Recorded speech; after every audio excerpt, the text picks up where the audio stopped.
Voulles ler un exemplo moi ilustrativo de cal é a política educativa da Xunta de Galiza en relación co medio rural. CEIP Samos de Lugo. En agosto de 2010, deixou de ser un centro cunha unidade de educación infantil e 3 de primaria.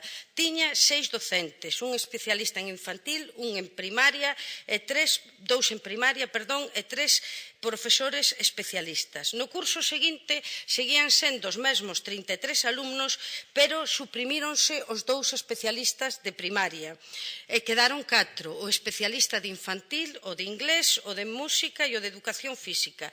Pero é que no curso seguinte, que eran 27 alumnos, porque 4 pasaron a secundaria e un de primaria e outro de infantil marcharon porque as condicións son inasumibles para os alumnos, pasaron a ser 3 profesores.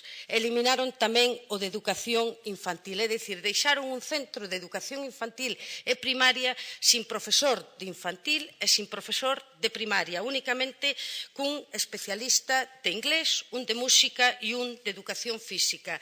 E o valedor fíxolle saber á Xunta de Galiza que isto contraviña manifestamente o establecido na lei a respecto da obriga de que existan especialistas de educación infantil, e a contestación que lle deu a Xunta de Galiza foi asinada polo director xeral, que rexeitaba o contido da resolución do valedor do pobo, xa que consideraba que se garantía perfectamente os dereitos educativos, cuestión que claramente o valedor desmonta no seu informe.